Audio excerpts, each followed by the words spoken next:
Yeah, typically after the shootout, it's a big high. Just the stage that you get to play on, and the amount of attention that it draws to the team, and the expectations that our program has going into that create a lot of emotions, and it's usually an emotionally draining week for our ladies. This year we had so many new players that I don't think everyone knew what to expect, and um, we had a rough game on Tuesday against Portland, and then against Wednesday I thought we played really good against a team that was probably a little better than Portland, but without our best offensive player. So I was really proud of the way that our ladies competed this last week in the shootout, and it was really good to get into some wars before GNAC play for the games that do count towards what our mission is this year. And the two teams that were picked above us, and Simon Fraser and Western Washington. So we're excited to be able to play those games here at home, and excited about the challenge because both Simon Fraser and Western Washington are playing really good basketball right now, and both have very talented lineups that it will be a good way for us to measure where we're at this year, or at this point in the year in early December, because we definitely want to see where we're at, so that when we start peaking at the right time in March and April.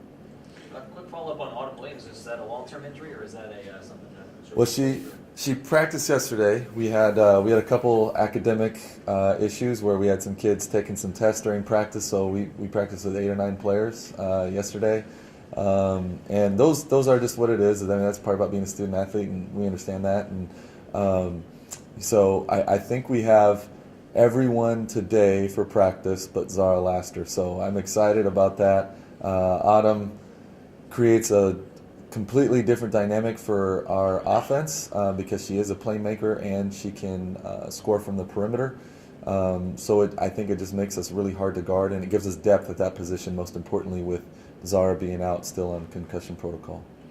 And Coach, any concern about the fast turnaround, the fact that you go from the shootout now into tomorrow night?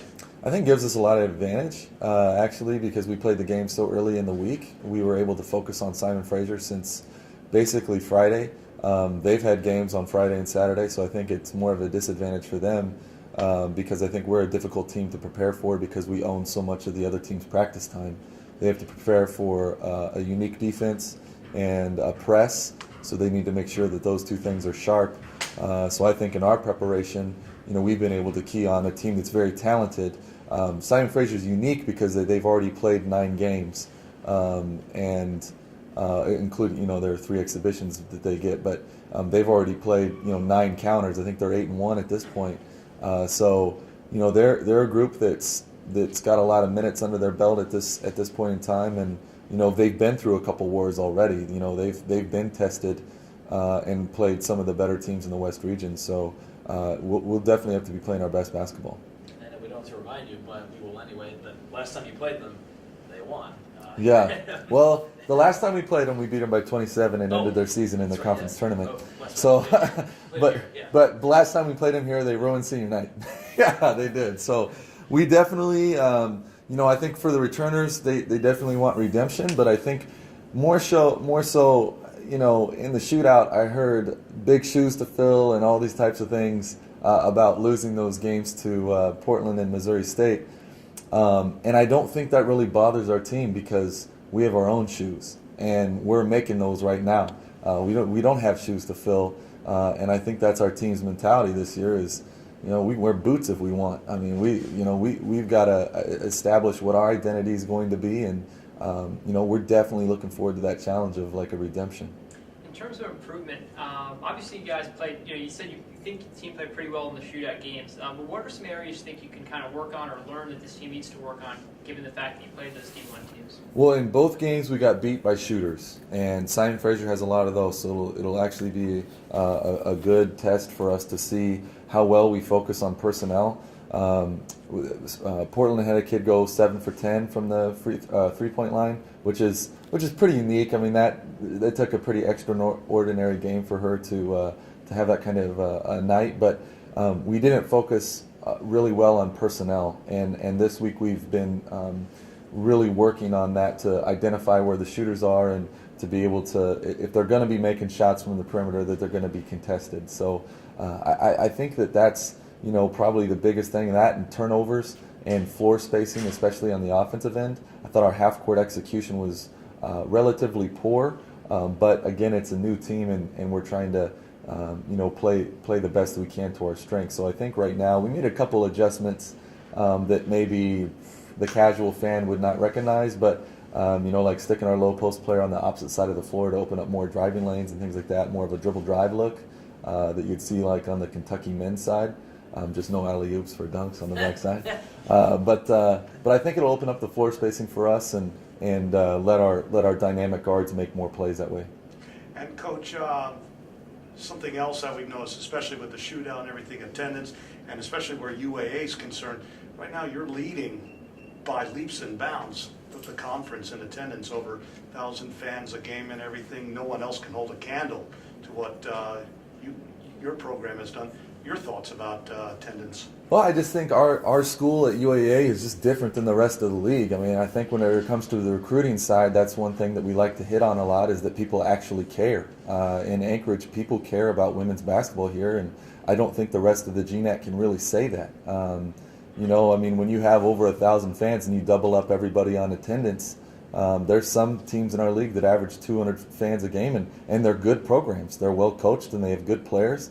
But I think it's about, who cares about it. And I think in Anchorage, a lot of people do. We have a lot of really invested fans, and on bad nights you hear about it, and on good nights you hear about it. But I think that's part of sports, and I definitely think that's what our ladies signed up for, because they wanted to be in a situation where they could have an impact on other people and be able to use basketball as a tool to do that. And on that, just I know you have to focus on basketball this week, but with the West Regions here, what is that going to be like, the atmosphere? You had a big week last week, very magical in here, and this coming week some really special stuff too. Yeah, I think this just kind of opens up the season. One thing we talked about is we have an hourglass in our locker room, and it symbolizes that when that time's up, it's over. And especially for the 4 seniors on our team, you can't get it back. We have no more opportunities to play against a Division I. We had our opportunity, and we did take advantage of it. And now that we start West Region play, you kind of flip that hourglass back over, and that's what you're looking at right now. It's in Division II level. West Region games are extremely important because it's almost like a season-long playoff to kind of get where your seeding is. And these games are really important to us. At the beginning of the year, when we chose preseason rankings, I picked our team very low. And I picked it because on that day, had we played a game when I chose the preseason rankings, we would have been in the bottom 3 in our league. No one knew our defense, no one knew our offense, and you can't anticipate injuries and things like that. So it's kind of silly to look ahead and say, oh, this team's going to do this. When I pick those, I pick them at what happens if we had a game today.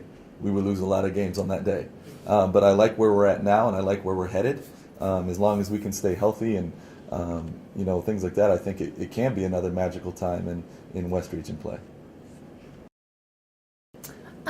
I think, at the point guard position comes like a lot of responsibilities. I mean, you have the ball in your hands most of the time. So I think it's a big role, but I feel like I've, kind of got a hang of it. And learning from the starting point guard, Kiki, I mean, she's been the starting point guard for 4 years. So, going against her in practice has, gave me a lot of confidence, and yeah. Coach has mentioned a couple times about how you kind of switch positions in the offseason. How has that been for you, kind of switching into a role that you didn't have before? I mean, you're always going to face some type of adversity, and, in our creed we say, like, our team, expects us to be, draw every remaining ounce of strength. So, when you're asked to, move positions, you just have to give it your all and compete, whether you're at the point guard or the 2. How excited are you to get another shot at Simon Fraser after they, as Coach said, ruined senior night last year?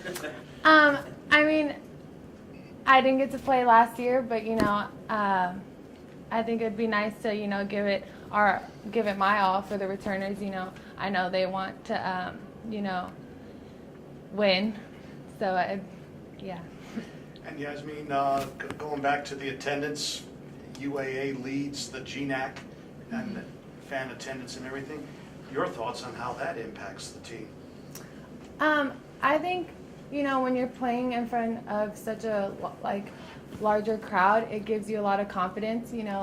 Making a shot and you hear the crowd go wild. I think it just pushes you to just keep competing. So it's nice to play in front of a big crowd on most nights. So say in the shootout when you guys were struggling, I think you had some of the early baskets. What was it finally like to just get out there and score? It feels good, coming off the bench, you kind of get a feel for what it is, how the game's going and stuff. So most importantly, you just got to come out being confident, and I think that's helped me get some early baskets. What has your adjustment been like to the defense in game situation versus in practice? In game situations, I think, we prepare for whichever team we're playing. And when you get in the game, you kind of just have to remember what you went over in practice and, make sure you're just active in our defense, because that's what our defense is about. You kind of just have to be everywhere. So, yeah.